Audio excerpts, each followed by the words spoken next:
Welcome back to 4th and 3 Dudes. We're here for episode 12. Well, it wasn't the outcome we hoped for this past weekend, but we'll get into that in a few minutes. I'm Chris Nama coming to you from here in Peachtree Corners, Georgia. We got our normal suspects with us, but we got a special guest as well. So, dude, wait, no, horns down. We had y'all are down. We're pointing down. No, you don't know. He's up above you. Oh, he's up. Oh. Yes, yeah. Bernie looked the right place. Bernie looked in the right place. My point is, we had to bring in a fourth dude because we got our ass kicked. But anyway, Now we're fourth and 4 dudes. Fourth and 4 dudes. Yeah. All right. Well, introduce yourselves. I'll go next. I'm Chris Bernie down in St. Mary's, Georgia. I'm Cord. I'm staying in Nana's room. I can't believe Bernie let you back down there. So. Well, Jen was here. She let me in. She didn't know. I said. All right. And our mystery guest, go ahead and introduce yourselves to the fine folks out there in the podcast land. I'm Matt Tanner. I'm in Bishop, Georgia. I like to say a suburb of Athens. Sounds good. All right. Well, before we get too far into it, we always like to talk about what we're drinking. So I went back old school and just did bourbon and actually Dr. Pepper this time. So go ahead and get me ready in the correct mindset for the game this weekend. How about y'all? Damn, it's spicy this week. Makers and ginger ale. I'm drinking beer. Flash Cat, a new Imperial IPA from Creature Comforts. Yep, that's quite a good one. I had that a couple of weeks ago. Yeah, I did. We were there last night for an event, and I loaded up on the beers that I had not had yet. So nice. I'm slowly but surely, very slowly catching up with Bernie. It's easier to catch up with Bernie on the individual unique beers since he doesn't drink beer anymore. Yep, not nearly the. You'll get there. Yep, I believe in you, Tanner. Did you go to the brewery to get them? Yes. Nice. You actually listen to what people say, you can hear that he was at an event at the brewery last night. But pay attention. But I ordered it. No, I'm just kidding. Yeah, I did get it at the brewery. Oh, goodness. All right. Well, before we talk about the Dawgs, Cord, you want to go ahead and recap how the Beavers did last week? Jesus, you always have to do it on top. Jiminy Christmas. He's got so many. He's got so many drive charts. Beavers. All right. So this week made a quarterback change. We went with our 7th year Dr. Bengal Branson. He's been there. I think last time he played was in the bowl game with Florida in San Francisco, where we almost shut him out. So he's that old. But they were ahead in the 4th quarter, but San Jose State rallied at the end to win 24-13. So it was the Beavers' 4th consecutive loss. Offense had 474 yards, but Ben threw 2 ugly interceptions at the end. One was a pick 6, and it was we just couldn't rally. San Jose State rallied. So good news is Hankerson had 120 yards rushing. Baby Brock Bowers, Trent Walker had 11 receptions, 151 yards, and Air Force next week. Well, hold on, we're still doing the good news. It's all color coded. Nice. Good news, we're still in first place in the Pac-2. But the next news You're is either first or you're last. that the Beavers are traveling to Colorado Springs to play Air Force at 12:30. So, gotcha. Come on, Beavs, you can do it. All right, so we got to win 2 of their next 3 to be bowl eligible. Air Force, Wazoo, and Oregon. Boise State. No, they played Oregon already. That's right. But that game was actually pretty close till the 4th quarter, wasn't it? What's that? That game was actually pretty close till the 4th quarter, wasn't it? Beavers were winning the 4th quarter. Yeah. They were having a hard time finishing drives. So Air Force, what channel is that on? It's Bernie. It's right after the Gilmore Girls marathon on the CW. Just making sure. I thought I saw them on ESPN one time. Not for Air Force. They don't get NIL money. Jeez. It's all about NIL. What does that happen? Oh, there we are. Goodness gracious. All right. So sorry to take up so much time. No, Carry it's on. fine. We got to get it. I mean, again, we cover the Beavers too. So, but now go ahead and turn into the Dogs. All right. Well, Bernie, what do you want to go ahead and start? What you got to say? Not a whole lot. I'll turn it over to Tanner since he and the guys were there. But we were not ready for that game. Offensive line was exposed, and I think that led to a lot of misbehavior among the fans. I think a lot of our fans, from what I saw, just don't recall that some of these coaches know what the hell they're doing. And just that defensive line is, when you get rush 4, sometimes they rush 3, and Carson didn't have time. And when it's like that, it's going to be a long day. And I thought it started out promising, but we just couldn't hold on. Didn't have the ways to maneuver it back into our position. So that's what I saw. Yeah. So what? Go ahead and set the scene for us there at the Grove, Tanner. I mean, it was what you would expect. I think that's my 4th trip to the Grove, and they were probably as pumped up as ever. Given all the hype around it, a lot rightfully so. I mean, they've let they really got snuck. They could have easily beaten LSU, and they got snuck up on by Kentucky, but they're a pretty doggone good team. They're good offensively, good defensively, and for my son, my 14-year-old went with me, and that was his first time in that stadium, and he's been to South Carolina, he's been to Auburn, Florida, and then several games in Mercedes-Benz, but he seemed to think that game was just as loud as any that he had been to. Now, I don't think it was as loud as many that we've been to, but for a 65,000, 68,000 stadium, they were pretty confident and loud.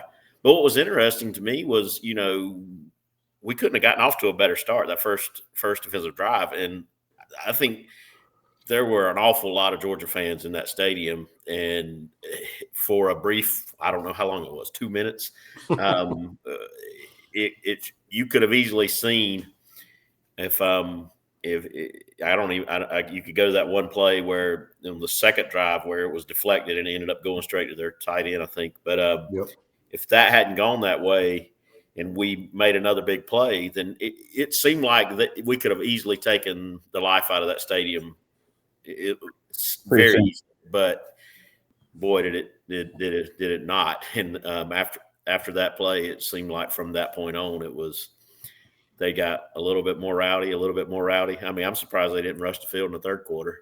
I think they may have rushed it twice. Yeah, I mean, again. Go ahead, Naima. No, I mean, watching it from afar. I was in Missouri this past weekend with Katie for Dad's weekend there, but I was watching it there in the sorority house, and I mean, yeah, it could not have scripted a better way for that thing to start. I mean, not that you want to wish anybody to be hurt too, but I mean, I think everybody that was a Georgia fan when they saw Jackson Dart went down too, they're thinking, man, this thing's over. But and then once the backup quarterback came in there and took them right down the field, and again, that lucky pass or deflection, you're talking about. But I mean, that kid was lights out. He's a pitcher. He's a left-handed pitcher. Yeah, I was like, but I mean, they didn't lose a beat. No, they didn't. But actually, they skipped a beat because he was doing 1-2 drops, whereas Jackson Dart was sitting there trying to go through his progression. Yeah, getting hit. And when Austin came in, 1-2 boom, 1-2 boom, 1-2 boom. Yeah. And so I think that's when they made the connection there. Yeah. No, the ball was coming out fast, and they were moving it. One of the I guess the things too that was harder for me to wrap my head around was the fact, again, you think Ole Miss, a lot of the big down the field plays. They had, 8-9 plays of over 20 yards it seemed, but they weren't over the top plays. They were plays that it's like the middle of the defense was open almost every time. So which was just the confusing part for me. And I don't think, looking back on it too, they obviously had a great game plan. They were able to get people open in the middle. It's like we were doing everything we could to keep them from going over the top. They didn't have their top receiver there, but that didn't matter, and they were still getting those big chunk plays over and over again. But looking at the scoreboard, I mean, we were still in that thing into the fourth quarter, all the way on the scoreboard. And I don't know. For me, it never really felt like we were. It was just a weird feeling. It was weird. I think that it felt like that there's some trust issues somewhere. And I mean, obviously everybody or the fans have been on the quarterback for a while and not trusting him completely. And then obviously there's been games where I felt like the offensive line played great, but others where they haven't. And I don't think, especially against a defensive line that good, it did not seem like our coaching staff trusted our line. It doesn't seem like I don't know the combination, but there's that not trusting our receivers, not trusting our quarterback, not trusting our line, not trusting our running backs. It just felt like we were not willing. We didn't believe that we could do it from some of the, and I'm not trying to criticize the play calling because as it turns out, maybe they had good reason for not trusting. So I'm definitely not trying to say that I'm being critical of the play calling. It just looked like the way we called our game, we didn't have trust in protecting our quarterback or, Yeah, we were way out of sync. I think you got a trifecta there. I mean, I think a lot of pressure has been put on Beck, but then seeing the way the offensive line played, the way Ole Miss is able to come in, in the backfield so easily, I'm not going to blame Beck for that, which translates to the running game not being able to be productive. And then you have the receivers dropping balls. I mean, it's like the perfect storm, for the defense, for that Georgia offense. That's what it seemed like to me. I mean, it's like we've seen symptoms throughout the season, and most of the blame that I've seen, I sense from the fan base, has been on the quarterback. But I think it is what made me feel the worst about this game is it made me think, okay, the coaches now don't trust because we've had fans that didn't trust. And again, I think it's a lot more than just not trusting the quarterback. It's the combination of everyone together. And it's been talked about on the end, the loss of Bowers and McConkey, but not only that, after the season, you go through spring, you go through summer, and then you lose Ra Thomas, and then you lose Colby Young. And those are all the people that our quarterback had probably built some trust in working with and thought that they were going to be his go-to guys. And then the receivers that we do have, I think I like them. I mean, I like the receivers we've got, but you can't deny the fact that I think people are throwing the stat out that we have the most drop passes in the country. I don't know who counts all that for every team, but it's all of those things combined. I think it seems it's just a perfect storm of just nobody being able to lean on the other component. Yeah, I think it comes down to leadership, because there's so many times I can look back early in the season where we, as fans, we look for that Kirby rage stroke, that Kirby intensity, and so many times instead he was putting his arms around a kid, just trying to build him up. And I just don't think we had the leadership in many of those rooms to kind of take over a game like that. Like Namath said, in the score wise, it was close, but you kind of knew. I've talked about it before. I wasn't worried in the Florida game. Right away, almost, I was worried about this game, and it didn't take very long to realize it's going to take something special for us to more than one bad snap on the field goal to get us back in this thing. So, I think we're looking for leaders, and I think I like Carson, and I don't know that he has that side of him that we've seen from like a Stetson or even a Jake Fromm. So the coaches have to instill that, and Tanner's right. There's a certain cohesiveness that you want to see, and I think that we will see going forward. But Saturday night was a buzzsaw with that defensive line. I've never seen one position group take over a game like that and affect really both sides of the ball. Yeah, but you can have Tom Brady back there playing quarterback, and if all 4 D linemen get in the backfield, right past the offensive line, Doesn't matter. nothing you Yeah. Yeah. Well, I mean, not Yeah. unless you're punting or throwing it on one step. Yeah. I mean, again, Kiffin, I mean, he said it. He planned, he knows that the road to a championship goes through Georgia, at least, I mean, where they've been built. I mean, he went out and, I mean, I've heard numbers quoted all over the place, but I mean, multi-million dollars just on that defensive line. And they are every bit as good. I mean, it's one of those things going into the game thinking, well, they haven't really played anybody. A lot of the games they've done, whatever, lesser competition. They have the most sacks in the SEC. Well, damn, they sure show that they've earned that. So, but yeah, it's like I mean, even when we brought Delp over to help Green on the left-hand side, and Delp would block him and the Green's behind him trying to figure out which way to go. And then it didn't matter. I mean, 2 steps and they were already the quarterback. well, Yeah. it's. I think, you know, Beck deserves a lot of the accolades that he had coming into the season. I mean, he had an awesome year last year. He's proven he's got a lot of talent. If you can protect him, I don't get the feeling. I mean, I think I even heard a stat one day last week, and I can't going into the game, and I can't recall exactly what it was, but his numbers when pressured are not good. So when he's got a safe pocket, he's pretty hard to beat. He's not particularly good on the run. So again, go back to that trust. I do think, and it's even funny, like Bernie, you were talking about the way Kirby has handled him and treated him as far as like putting his arms around him and kind of protecting him a little bit, which I've observed that and agree that is the way that's occurred. But my thought was, okay, that's just showing, you know, not every kid, not every person, not every grown man responds to authority in the same way. Obviously, he would have never wrapped his arms around Stetson Bennett coming off after his 3rd interception. But I looked at that as, okay, that's pretty cool that Kirby he knows that this kid is more fragile than Stetson was, or he wasn't going to.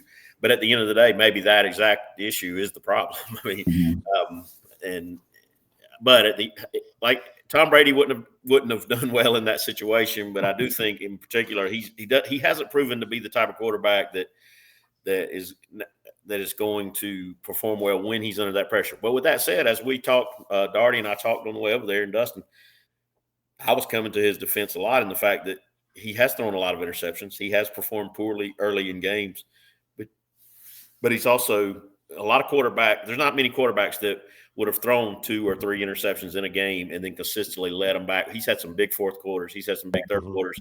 I mean, I don't think there's many quarterbacks in the country that would have had the second half against Alabama in Bryant-Denny Stadium in that environment that he had. I mean, so just as soon as he doesn't perform to your expectation, you know, you can easily point to something that he's done that's like, wow. I mean, he seems like he's had some big time plays on third and forever. Yeah. In clutch Big situations. draw. Yeah. And that's what I was waiting for, is the second half adjustments for Georgia to come back, that they always do, but it just didn't materialize. I don't know. And that's where I was. If it didn't fit, because I was thinking the same thing. I was thinking this coach, but it just never felt like the coaching staff. I don't know. Again, it sounds like I'm being critical of the staff because I'm not. I think the coach. We were recognizing what the coaching staff recognizes. Yeah. It's just one of those things too, listening to some other podcasts and whatever this week. I mean, it's one of those things too. I think this is what we have, and they are trying to work as much as they can within it. I mean, it is. You don't have the McConkey and the Bowers to get other receivers open because they draw so much attention and things like that. And then the offensive line the past few weeks, I mean, again, you lose both of your right guards and you're having to bring somebody else in to play tackle, move your tackle in to play guard. And we haven't had a cohesive offensive line all year. And I definitely think that's a factor. Yeah. I mean, it's a huge factor. I think we got a lot of talent on the offensive line, but that cohesion has not been there this year. I think I heard a stat last year that I don't remember, something about or maybe with the year that we did so well. Our best year. It was like I don't remember, but 95% of the snaps were taken with the exact same offensive line the whole year. 98%. It was interesting. Spoiled. That's not the case this year. We've been spoiled for sure. Yeah. And we're dealing with it now. But I mean, again, you have those flashes. When you have that the second half against Alabama, you have the way the defense played against Texas. It's one of those where we've just got to turn the page on this. We know how bad a game it ended up being, but hopefully they're going to be able to use that. I mean, again, I believe Kirby will be able to find a way to use that as the motivation to hopefully get them all to. I mean, we have played. That was the other thing I heard this week too. We've played more ranked teams on the road or in neutral sites already this year than we've had home games. I mean, we have been away for a lot of the season. We're going to be home for the last 3 games. At least. So it's going to be nice to get back there. It was Mississippi State. I mean, it's just, Kirby's going to have to find the keys to Sanford before Saturday. Yeah. All right. Well, anything else on that game before we turn the page and get on to Yes. Go. Yes. You know how the NCAA came out and said, "Ole Miss, you're going to get fined if you're going to fake injuries." Lane Kiffin has got the team squirrel to get a timeout, and then when that doesn't work, he's got the team smokescreen. Yeah. Yeah. How was that in the stadium? See. Well, we were at the very top, like one of the top rows, which still. Man, with that said, the very top in that stadium, it's about like being. I mean, it would have been the best seats I've ever had in Sanford. Right. I'm sort of joking about that, but really, we were near the top, and I was thinking. I told the guys, I was like, these seats. This is the closest I've been to a game this year. But with that said, the smoke from their fireworks. Just settled. From our seats, you couldn't. I was surprised that Kirby didn't make a bigger stink out of that. Maybe down on the field, they could see a little bit better. But at that one point, I mean, we could hardly see the field from where we were standing when they started playback. They definitely delayed it. It seemed to me on the televised version. Yeah, they did. But it's still, from our viewpoint, it still was very hazy when they started playing. Yeah. Was it raining at that point because it was like during a commercial or timeout when they let them off? Yeah, it was during the third and fourth quarter break. If it was rain, it was so light. I mean, we were all kind of wet, wearing wet rain suits anyway, but I don't remember it being raining particularly. I would say on the stadium environment, I was kind of tongue in cheek, but they say they fine the school $250,000 for letting the fans rush the field. Mm-hmm. I'm wondering if they're going to fine them $500,000 since they rushed it twice for this. They did $350. $350. It's not MIT. They're not math majors. They gave them $100,000 for the first failed attempt, and then they did $350. No, is there any there? I mean, the fact that what do you do with that money? I mean, what is Georgia going to do with that money? That's is it got to go to a specific fund? I mean, math is hard. Leave them alone. Go to Georgia, doesn't.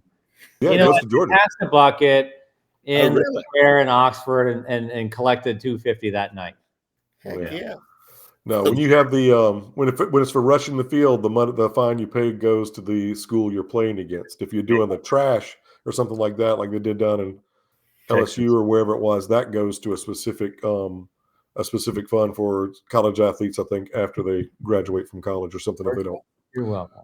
But, yeah, got an extra $350. But there you go. All right, well, let's get to some of the other big games from this past weekend.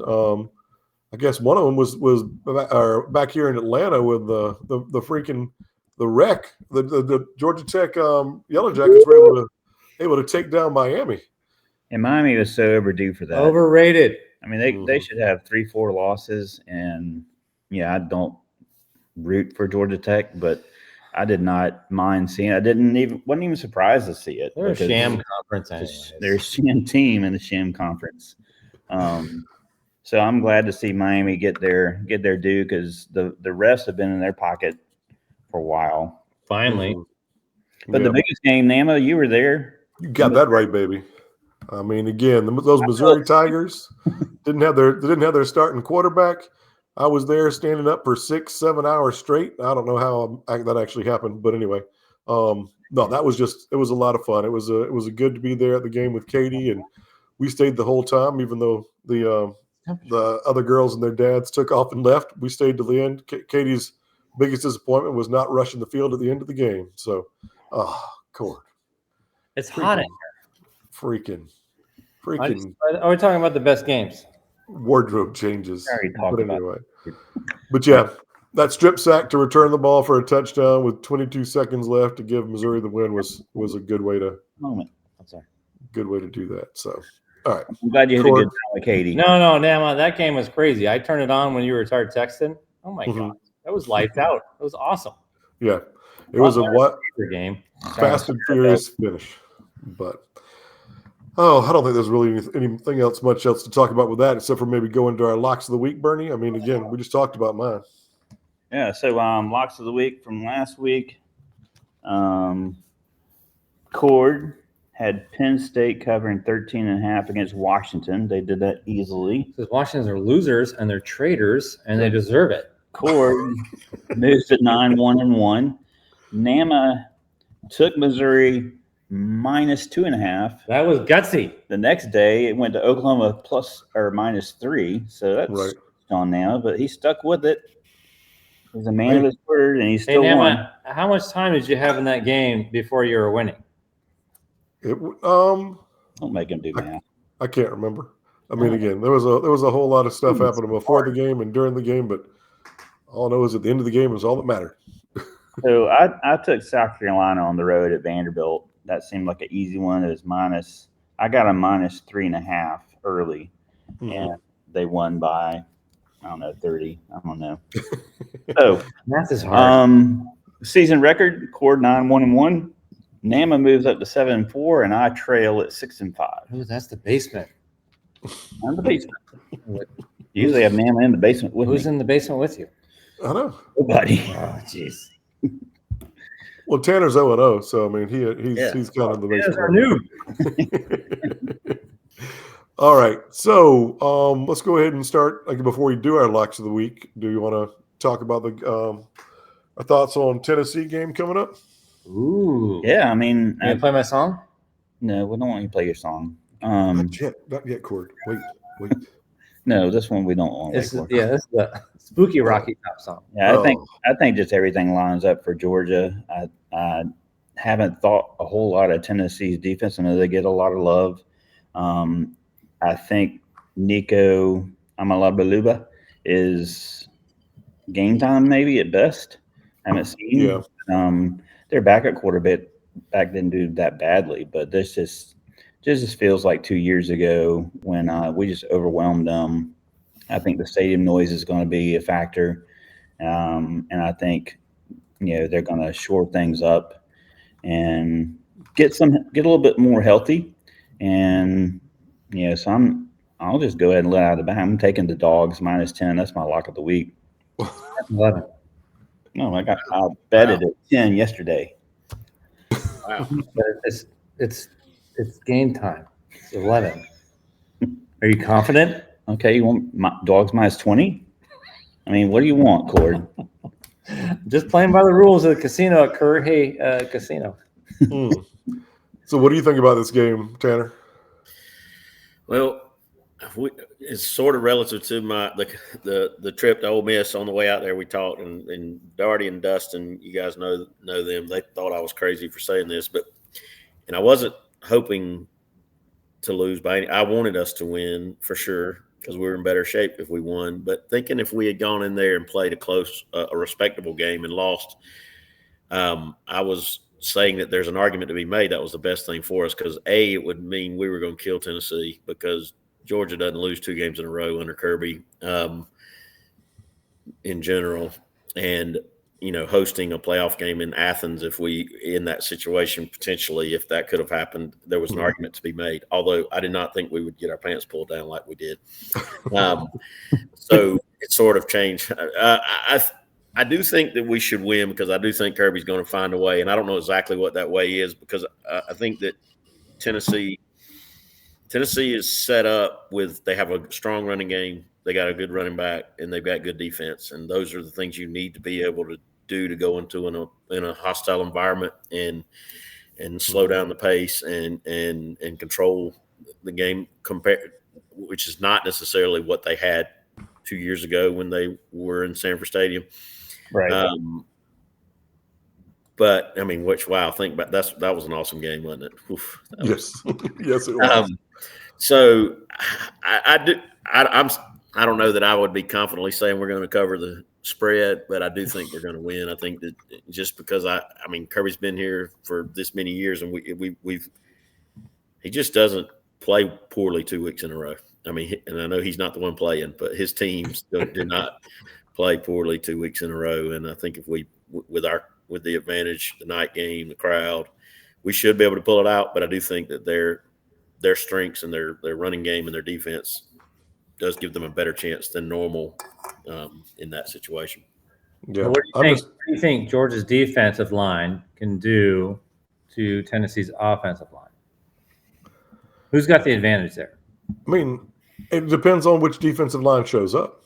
Well, I mean, to be perfectly honest. Well, no, I mean, again, it's one of those, if they show up and play like they did against a Texas or something, I mean, the defensive line set everything up in that game for the rest of the defense. I mean, and they've only gotten more healthy as the season's gone on. So we're actually more healthy now on the defensive front line than we have been earlier in the season. So, yeah, but I mean, they got to show up. I mean, I didn't know that the offensive line for Ole Miss was touted as being that good because they had a couple people injured as well too. But I mean, Michael Williams, I didn't hear his name called on I think he got one tackle all day. And I mean, it's one of those things that Walker I mean, I don't know. He was just playing behind the line the whole time. I don't know. It's one of those, I like it when we turn him loose a little bit more like we did against Texas, it seemed. So I think Kiffin deserves some credit for that, though, because they were, I mean, you couldn't count to 3 at the 2.5. The ball was gone. I mean, yeah. Actually, out of the first series, Jackson Dart was getting hammered because he was taking more than 3 or 4 seconds trying to go through progressions. But then when he got hurt and went out and Georgia got a touchdown, then the secondary quarterback came in and he was boom, boom, throw, boom, boom, throw. Which it was tough to say. It was tough to be critical of the defensive front, at least, because I don't think they had time to get out of it. They didn't have time to get to the quarterback after the first series, and they really, for most of the game, were really good against the run. So I think they had, after that first series, they came out and were throwing the ball as soon as the quarterback took his. And maybe they saw something. As Cord mentioned, that the backup quarterback comes in, and it's just maybe less progressions, less reads, and just hitting the first. And if your guys opening those little plays over the middle, which I think those plays over the middle have been the weakness for Georgia's defense throughout during spurts of the season. You know, man, the first cut, just throw it in the first cut is what they were doing. Yeah. But and I think when you're playing Ben, I call it bend but don't break. It's really not what I mean. It's basically keeping them in front of you where you're not going to give up the explosive play. When you play that, you're going to give up some in the middle like that. But boy, there were several plays where they caught it and there was nobody within 30 yards. Moses hard to see. Exactly. That was the weird thing. It's like we didn't have a linebacker in sight. Just nobody in the middle of the field, period.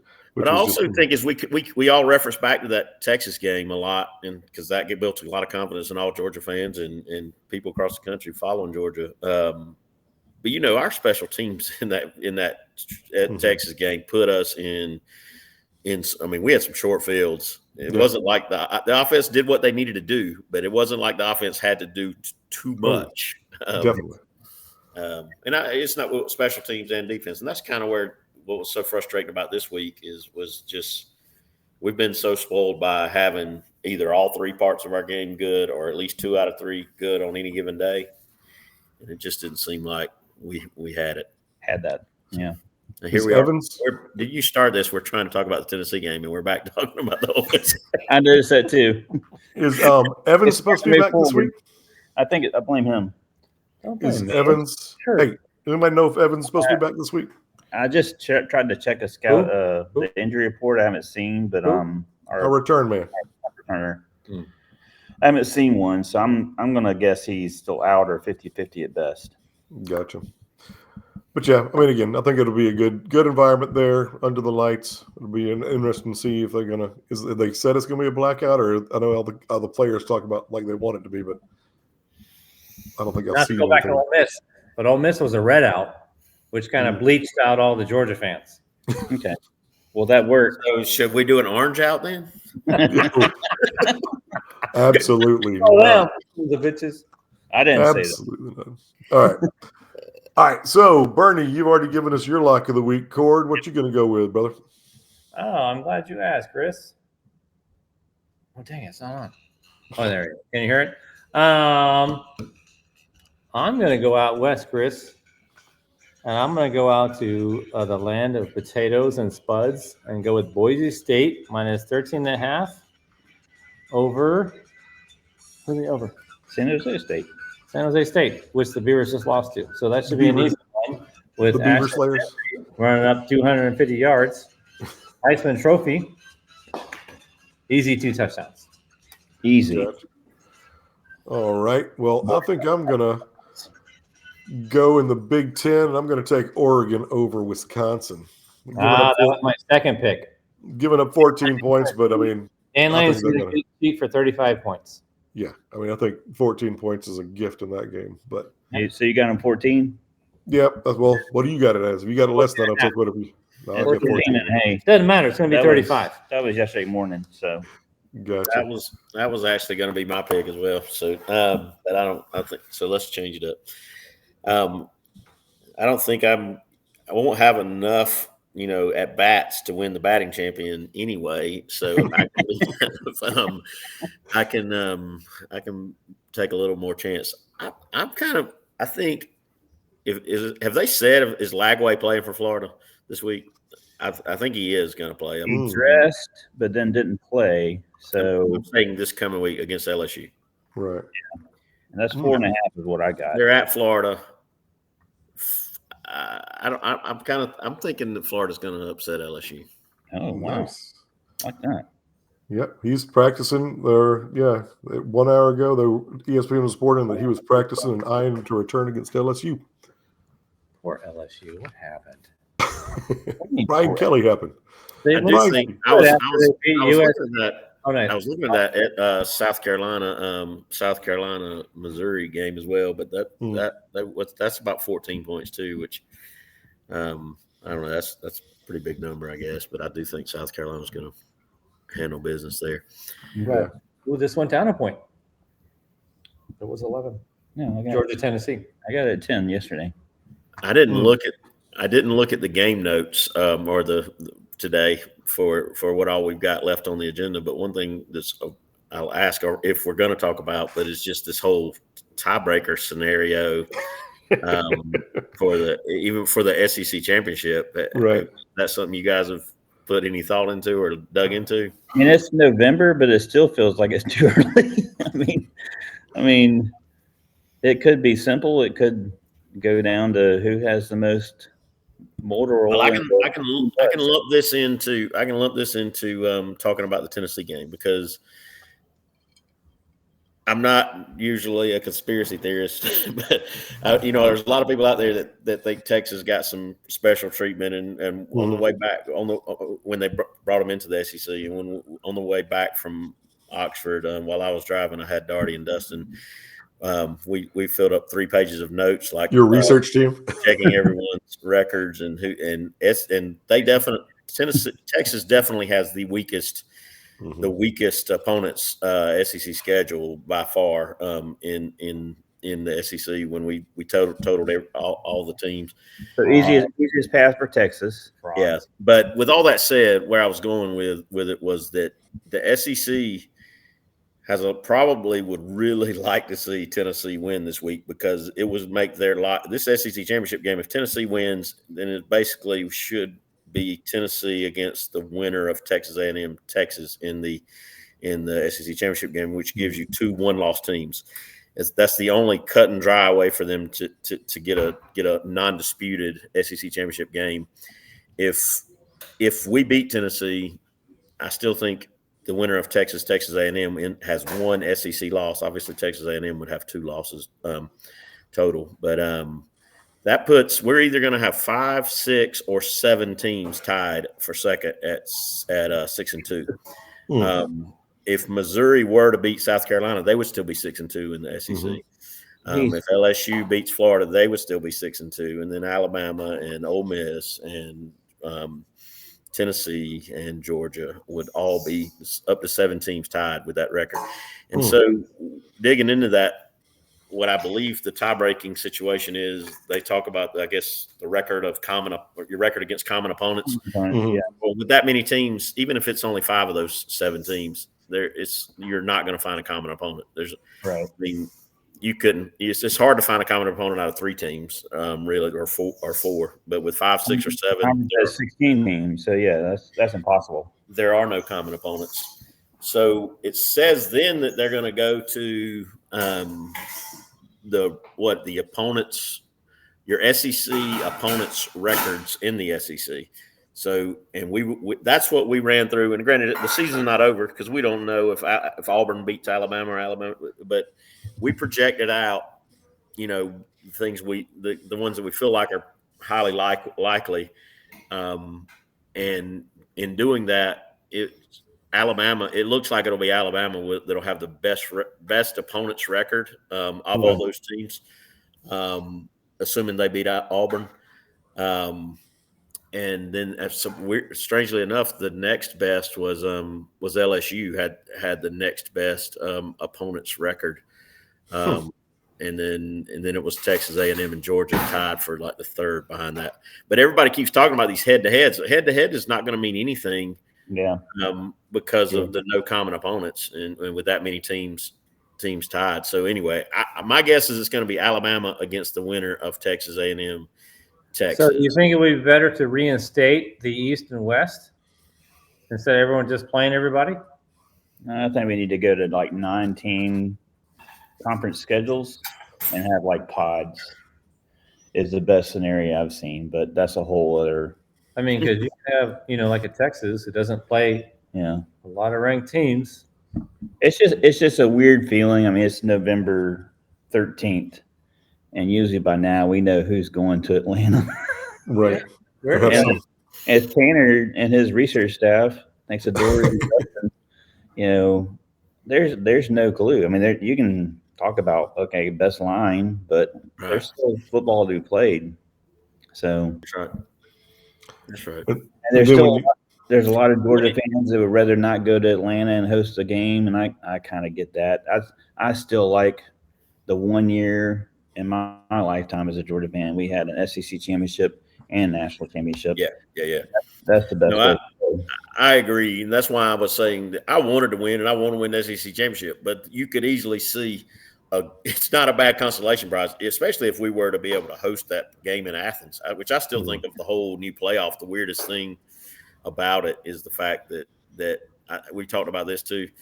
It seems like I would like to see them still give the first 4 teams a bye, but then let those first 4 teams host at their venue the second game. They probably won't make that happen because the money's just in it for there's too much money in those destination games, but that's a lot of award for the community and the school. And I mean, you talk about NIL. I mean, if we hosted Penn State in Athens for a playoff game, that ought to help us sign a class next year.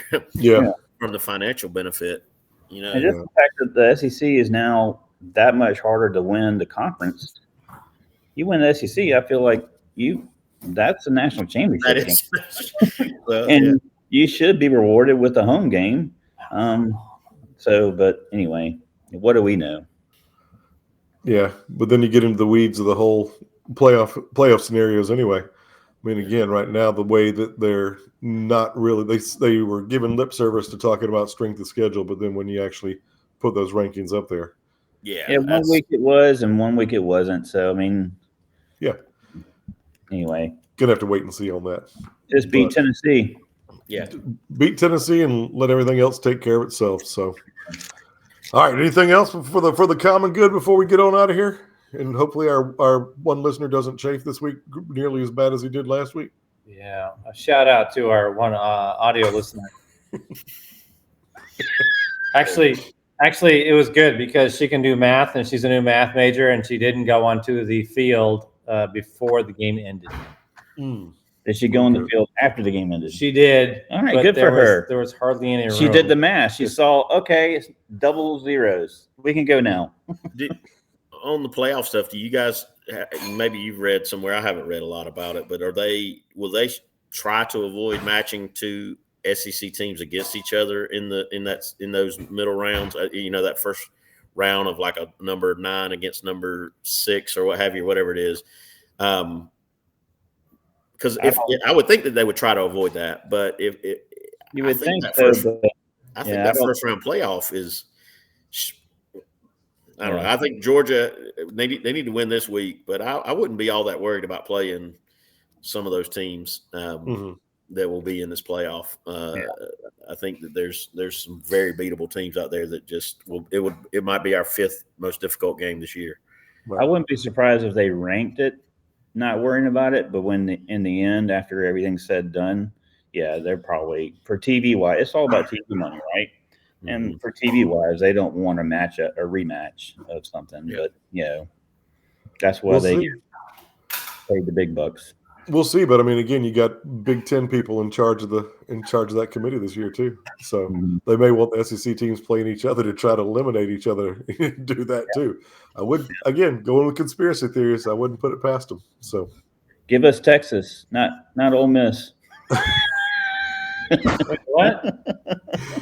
Yeah. All right. Well, I think that's going to do it for today. I want to give a special thanks to Tanner for joining with us. Maybe we can get him back here before the season's over. But if you stuck with us this long, we appreciate it. Be sure to like and subscribe. But we'll come back to you next week talking about the results of the Tennessee game and the Beavers. But until then, go Dawgs. Go Dawgs. Dawgs.